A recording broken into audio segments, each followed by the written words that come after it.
Good morning, So in the sir. next couple of minutes, I plan to take you through a little small journey of mine. I'm an Aloysian, so 1984 till 1993, I think I was here. And it's a long journey being an Aloysian, so I remember our first few memories of our teachers telling us about Aloysius de Gonzaga and talking about the stories and the memories. And what connected me is that he was 23 when he died because he was serving a pandemic. And today here we are post the pandemic again in this organization, and I'm being a part of this. So um, I've kept this little brief to kind of give you all a story about possibility to actuality. And I think that's the story of any startup, that's the story of an innovator, that's the story of an ideator. And in this process, how do you create a possibilitarian? So I'll quickly run this through 3 points. And you know, I want to start with the COVID part, because I think COVID was a watershed line. I called it World War C. C is not for China, C is for COVID. Don't get confused. Just a disclaimer. So, what's interesting about COVID was a few grams of this virus stopped the world. I remember March 2020, March 12th, 2020, I was supposed to be in London with Mr. Michael Bloomberg, Dr. Tedros, the WHO Director General, and with Sadiq Khan, the Mayor of London. About 7 days before, I got a call saying that the meeting is on. I was handling NCDs and non-communicable diseases. So I was speaking at that event, and they told me the meeting is on, no changes, please do come, don't miss this event, and health. And there was this discussion about some virus. And he just said, oh, it must be some virus, so let's not bother about it. 5 days later, I get a mail from Mr. Michael Bloomberg's office saying that the meeting has to be postponed because the health minister of UK is infected with the virus. March 12th, we did not go, the world changed. I remember the first call we made after that to the health committee to discuss at that time in Karnataka to talk about this pandemic. The world changed after that, and for me, I think a reiteration of the fact that you remember some of the words of Winston Churchill. He said it's a riddle wrapped in a mystery within an enigma, but perhaps there is a key. He was talking about Russia. But what I wanted to tell you was COVID is no different. Till now, we don't have an answer for COVID. The way it's mutating, the way it's rapidly changing, is a mystery within itself. And with all the efforts that we have done in all the human efforts, like somebody was talking to me a few days back about how COVID is going to span out in the coming years, we have no idea of how it's going to mutate, what it's going to do. We've done a vaccine, we've saved millions of lives, but is that the end of it? No, because the way the virus is mutating, the virus is kind on us. Let us not make any bold statement to say that we've really vanquished this virus, because right now it doesn't have the Trampus protein. The Omicron doesn't have it. The day it acquires it, it enters our lungs. So when is it going to do it? We really don't know. It's working hard, and we are working hard. The question I'm telling you is the futility of science at this juncture. So, like post-COVID, I always envision will be BC is before COVID and AD is after disease. Life is going to be a little different. So we are in AD now, and it's going to be a new era for all of us to look at. A new age war happened this time. We didn't fight with soldiers, we fought with doctors, we fought with not weapons but with soaps, close encounters with social distancing. And we lost the loss of sense of smell and the loss of common sense also. Correct? How many of you all remember wave 1? Tell me funny things you all have done in wave 1. From Ganti to everything else, bells, everything, you can talk about anything. So wave 1 was an absolute watershed line world over. China was washing streets at that time. Anyway, I think, and just about a year back, I was in China with the health commissioner of China discussing something, and at that time I connected with a lot of Chinese scientists just to kind of out of curiosity. That can be off the record talk sometime later on what happened. But I was just curious to know what happened, because we were with the WHO delegation in 2018 with China, May 31st, sitting with the health commissioner, talking to him about their innovations and their work. The pandemic was interesting for me. How many of you all recognize this man? Robert Gallo, the man who discovered HIV virus. So, during that pandemic, we connected with a lot of people, and one among them was a random day of my life when I was actually sitting, and my secretary told me, "Sir, you have a call with Robert Gallo." I said, Robert Gallo, in the sense Robert Gallo. She said, yeah, Robert Gallo. I said, why would he want to talk to me? And I said, this was serendipity. And I said, I've read his books. Through my school, I've read his books. And it was historically one of the most scientifically well-known person in the world. So that was Constantine, and Constantine is the USFDA head of vaccines. So we connected with strange people through the pandemic, and at that time we were working on a particular thing on repurposing the vaccine, and Gallo was working with Trump to look at repurposing and the policy on repurposing vaccines, and their group was working on oral polio vaccines repurposing, and we had presented a paper on that and we wanted to discuss. So this was actually planned to be a 15-minute discussion, and my greatest pleasure, because the man whose books I've read was there before me, and this meeting lasted for 1.5 hours, and it was the most pleasurable meeting I've had with Dr. Gallo. He was the chairman of the Global Virus Network, and we were having a long chat on what else should we do, how should the future of pandemics be, what could we intervene better. And I think for me it leaves a memory to say, as you keep working, sometimes serendipity gives you a chance to meet the people you would have dreamt to meet. The books that you've read, these are people who have inspired you so much. So now I'm leaving you out with this thought. You see, in the post-pandemic era, we will have a rare opportunity to get our position with infrastructure, defense and health together. We cannot let you lose this. And you have to make this responsible, that we push the border of globally science to say we cannot be sitting and just saying that IT or some other sector is going to rule the world. It is BT that saved the world. I was categorical to tell our Chief Minister, Mr. Bommai, to say in the meeting that, sir, you are giving 45 minutes to IT. You please give us more time, because we are the ones, because they are alive. So please do not give us 5 minutes and say, no, biotechnology not required. Biotechnology is required because which all of you are alive. So I think we need to reclaim this aspect, and the future is going to be much more investments into biotechnology, into health. And that's why you'll have to be ready for this. And I'm telling you, this is an opportunity lost every day if you don't do it. Conventionally, if you look at it, translational research, bench to bedside, takes about 17 years. I was talking to the Drug Controller General, India, and he told me, typically, Vishal, when I sign an animal study, the third drug controller signs the final drug.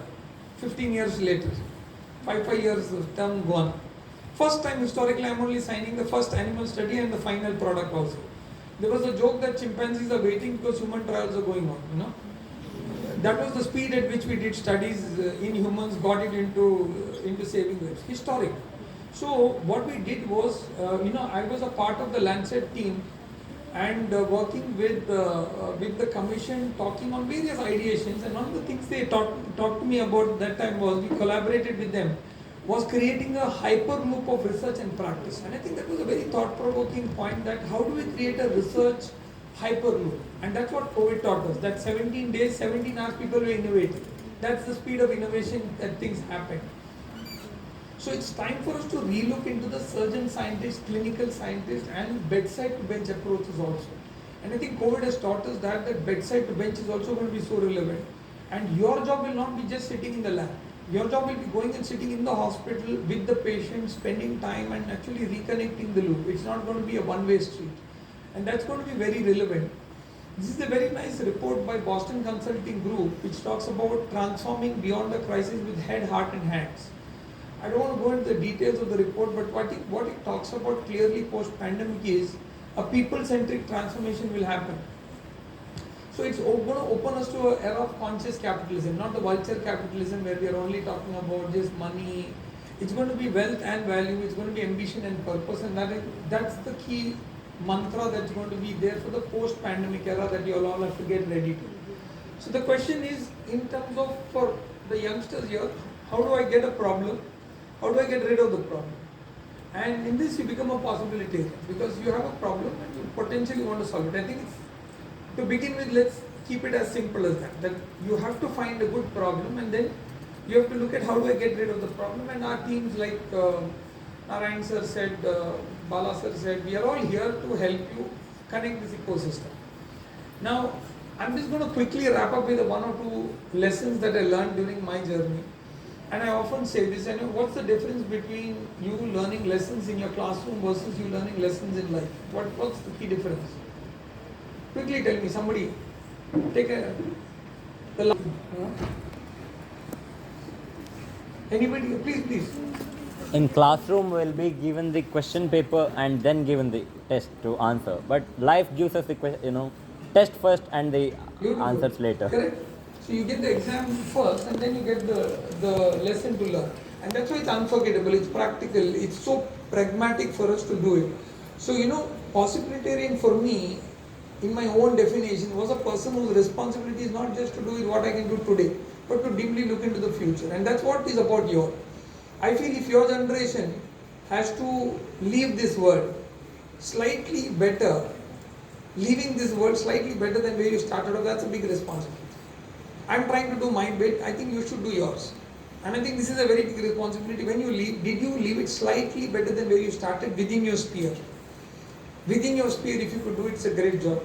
So I often quote this, finding a problem is not easy. Remember, it's a very difficult one. How many of you all wake up with a brilliant idea, Google it to find out that 200 people have already finished it? I do it once in a couple of days and I feel very depressed. I lost my Nobel Prize kind of a thing.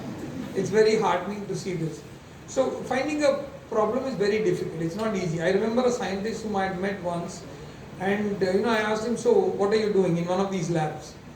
And he said, I'm looking for a question. And I said, for how long? He said, it's been 3 years. And I said, in 3 years you couldn't find a problem. He said, very difficult, not finding a good problem. So today, I'm saying 20 years later, he heads one of the labs in Italy. But that memory of meeting that man who was saying 3 years I'm searching for a question was the beauty of it. So here is it. I'm giving you a simple anecdote of a man who was heading the cola marketing. He was sitting in Dubai in a pub with his friend. He'd come up with an AI solution to market colas to the Arabs. And he wanted to cut the language barrier. So his target was in 3 months, every Arab should be having a cola in his hand. So he came up with this AI module which came up with a very nice pictorial, a man lying dead, tired in the desert, drinks a cola, starts to run. He says cut to chase every month. Within a month, all Arabs will be sitting with a cola in the hand. A month passed by, they met in the pub. This man seemed very distraught, depressed. So his friend asked him, I thought you'll be the CEO of the company by now, with the aggressiveness with which you have gone. He said, no, I got thrown out of the job. He said, what happened? He says, I forgot that Arabs read from right to left. That AI module didn't teach me this. So oftentimes a problem goes wrong. You see, Manish sir, you will be witness to this. A lot of wrong problems have been started. Now the problem with education is that we are, education is a very dangerous tool. That if you leave an educated man empty, he will create problems and then he'll create solutions for it. So we don't want to be politicians here. We don't want to be people who are going to create a problem and then find a solution for this. So, see, I always tell this that every one of us looks at the idea in a unique way. I was in Cambridge last week. I got a Trinity Hall grant for a unique idea which is illogical. I remember I writing this paper about 6 years back on quantum physics and cancer and quantum tunneling and entanglement playing a role in metastasis. And everybody told me this is madness. Why would somebody even publish it? But it got published luckily. And after it got published, I remember now the Trinity Hall called me last month to give me this award to create a new generation CT scanner that is going to pick up cancer at stage -1, which is like an electron level. So we're making the first grand microscope, the first prototype is ready. The thinking of it was, at that point in time when I did this idea, I went to Cambridge, I sat under the Newton's tree, I spent time with, Alan Turing's lab, Ramanujan's grass. I had one day I spent a lot of time with meaningful things in science. I went to the pub where Watson and Crick got the first idea of the DNA and I realized this is science, this is good science. We are actually moving in the midst of all of this. Now, everyone sees the idea in a different way. You see, Newton saw the apple, he got the laws of gravity. And Steve Jobs saw the apple and he gave me a Mac computer that's not compatible with anything. I don't know what to do with it. You see, I keep struggling with this everywhere. Every time I go, they ask me, do you have a cable? Do you have this? Oh, Mac controllers come, But it's beautiful, correct? You see, everyone sees an idea in a different way. Now, I think the most important thing for you all is that the answer appears when the question is ready. And I think that's the most important aspect of an innovator. That the more refined your question, the better the answer. Like I was talking to Jasmine and she was telling something she's found out about me. And I think that's the beauty of it, You look at refining the question. When you refine the question better, you get a much clearer answer.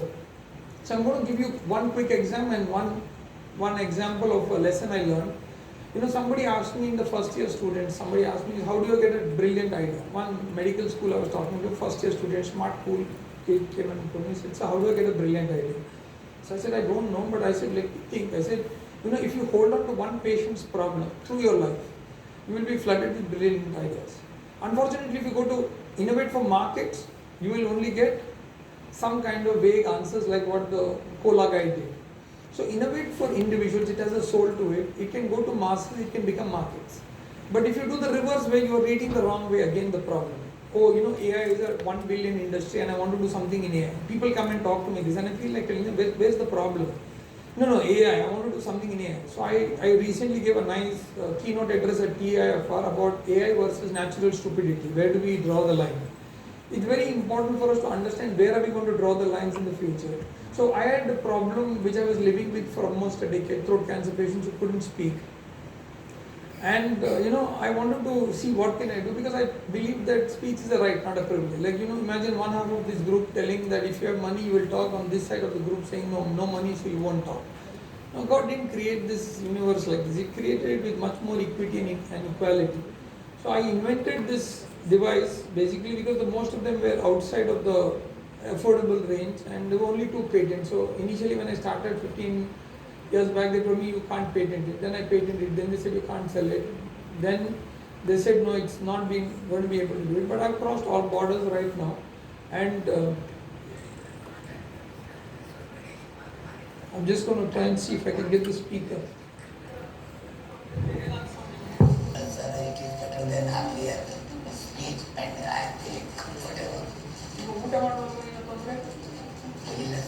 So now we have about more than 2,000 people speaking with this device who haven't spoken earlier. And I'm just going to quickly give you a clip from BBC, which BBC gifted me, just to give you all a glimpse of this.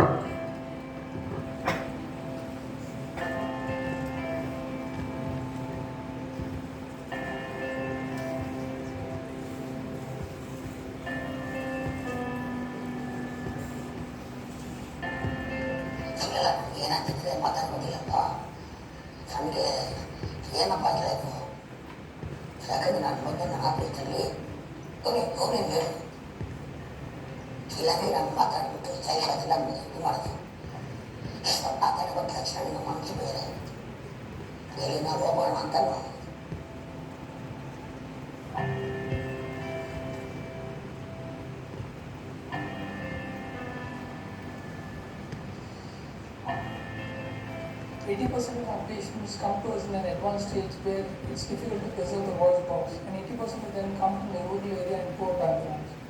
Majority of our healthcare is private and cost prohibitive.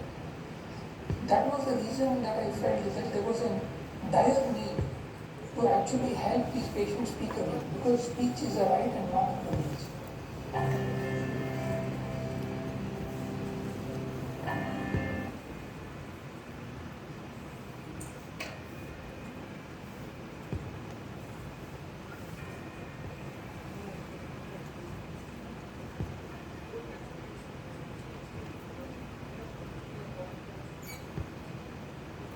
Voice box is completely destroyed.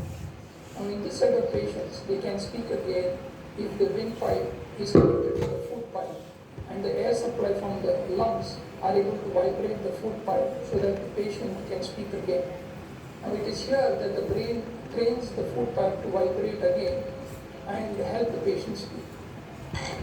Can I introduce myself? Yeah. I am Aloysius. I am 70 years old, but I'm very young at heart always. This is a simple device. It allows patients to phonate or to make voice again and be back to leading a full life, and oftentimes it is the only ticket they have to getting back to employment and to having fulfilling and economically sufficient life.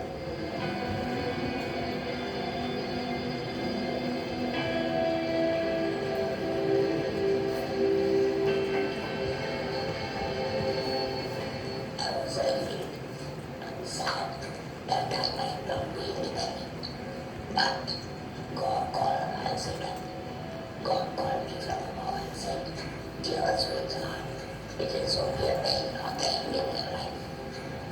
So I bounced back, and I'm a living and smiling example of life after cancer.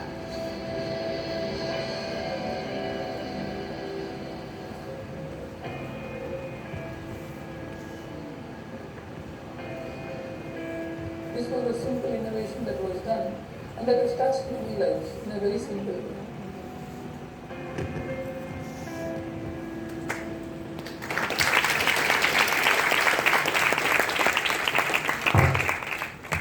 So that was BBC helping us with the entire innovation program, and now we have thousands of people speaking with it. And I think I want to leave you with the thought that sometimes it's about disruption, it's about looking at how do you disrupt the ecosystem.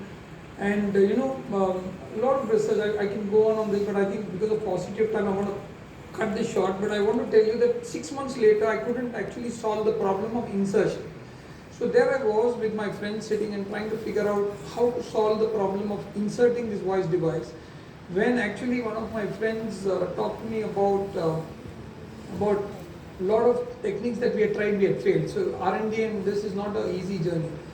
At that time, it's something strange happened. My wife had one day asked me to come shopping. You see, we had a philosophical divide on shopping. I go to figure out what I want. She goes to buy what she wants. So I don't know. So I was lost in this health and glow store with my 3-year-old son who was running around throwing things.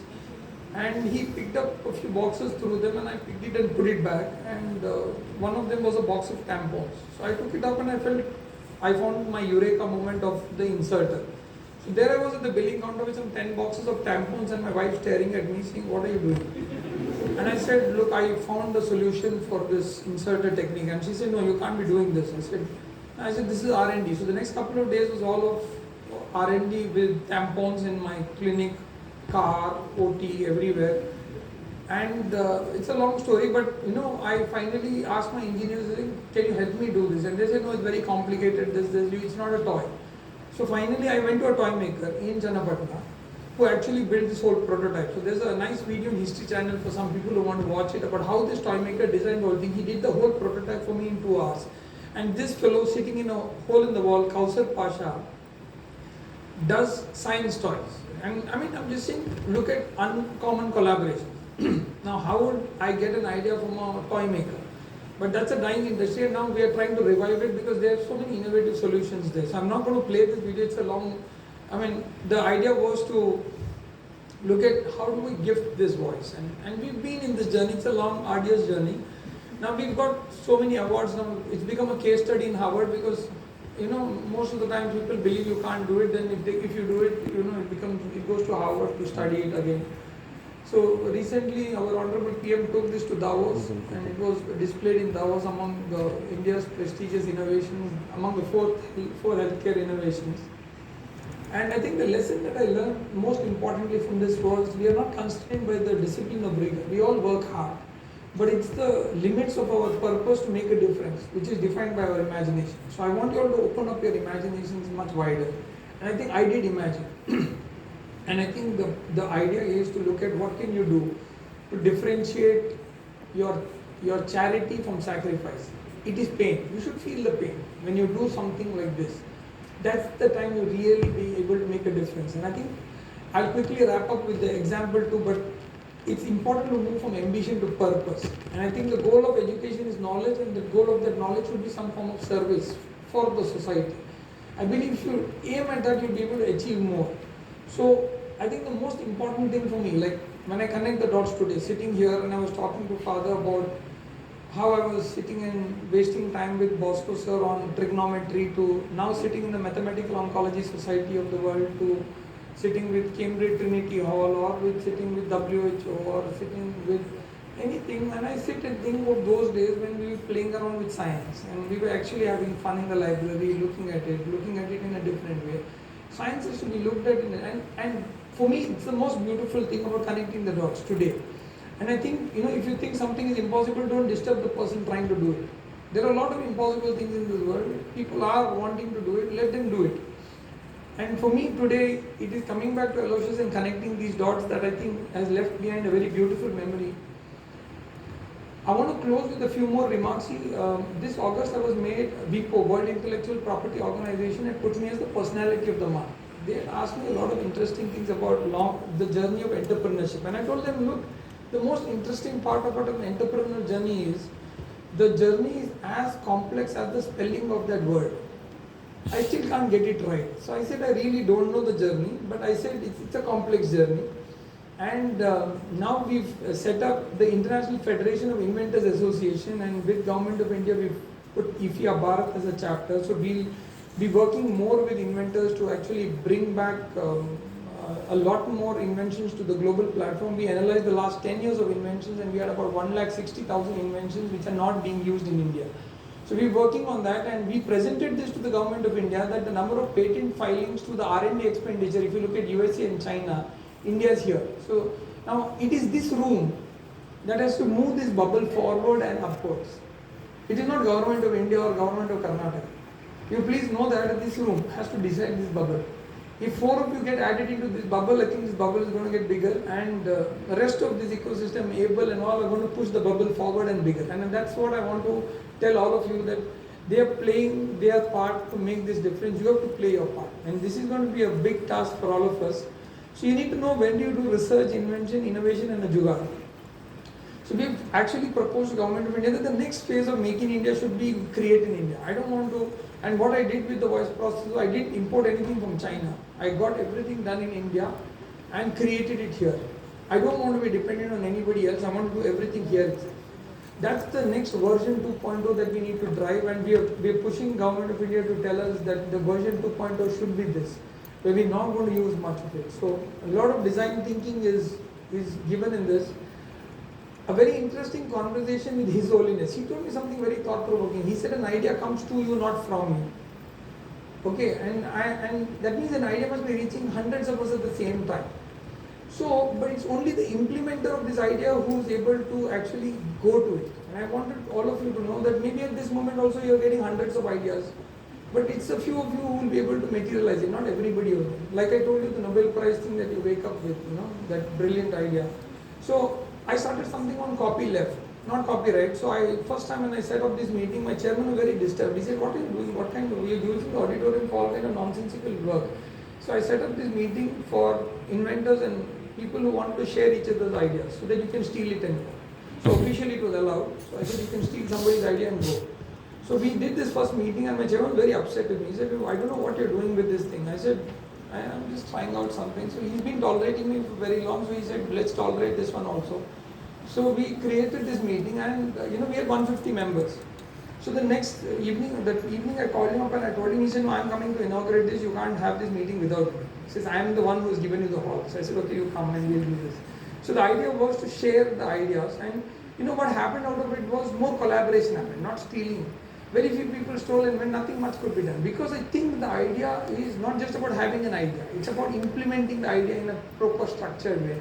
And that's what ABLE is here to help you with in terms of structuring the idea, bringing people like Bala said, no way Vishal has to be here, So strictly implemented. So we are all here as mentors. We will all be here with you and able to stand to help you all take it to the next level in whatever way we can. So we invented a lot of drugs. I'm not going to go into the phase of this, but we've got a lot of inventions. My latest is the cancer drug which got cleared, which I took as an allophytoherbals. I've done some extended reality devices. So I'll close my session with saying that ignorance is power. Earlier 20th century knowledge was power. Now ignorance is power. The lesser you know, better, because the too much you know means you're stuck. So I think with that I'll close the session. This is my last slide. I think we all need to find our ikigai somewhere. I'm trying to find mine. You need to find yours. And what you love and what the world needs is your mission. What the world needs and what you get paid for is your vocation. What you get paid for and what you're good at is your profession. And what you're good at and what you love is your passion. In the center of it is you. And that's something that you have to find in yourself when you do all of this. So today when I come to Mangalore, I find my ikigai. I come to my college, I come to my school. And it's been, I think, 2 decades I've not come like this. I was telling my brother we both should come. We both are alumni. We should just come and hang around here and just spend some time. This has been a great opportunity. Thanks to Bala sir and Narayan sir. We have been here. Thanks to all the members, the principal, Reverend Father, all of you, others, all of you all coordinated this event. Thank you very much for this opportunity. And any questions, any things, I'll be happy to take it up.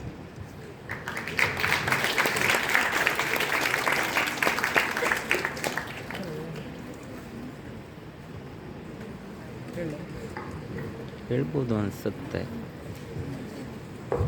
Thank you so much, sir, for such a wonderful session. Is there any student who wants to?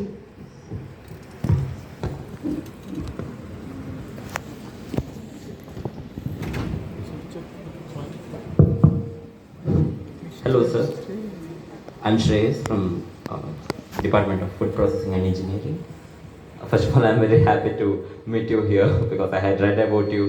I was, very enthusiastic when I saw the poster. And thanks a lot for the wonderful session. And my question is, you told that you use the tampon and the toy thing to clear out that insertion problem. So my question is basically, where did you get that idea from? From cutting the cost Down from 40,000, 30 to 40,000 to just 50 rupees. How did that basic Indian jugaad come to you at the first place? I think we Indians have it in our genes Yeah. that to do jugaad, because I think the most important thing for us is adversity.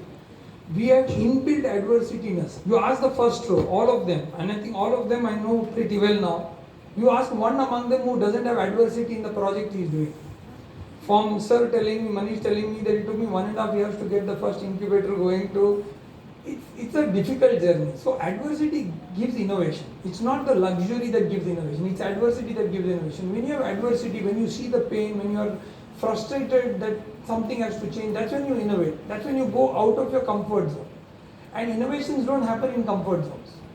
So you have to go out of your comfort zone to get a very complex problem, and everyone around you should be convinced and say this fellow is wasting his time, it's not going to happen. That's a good start.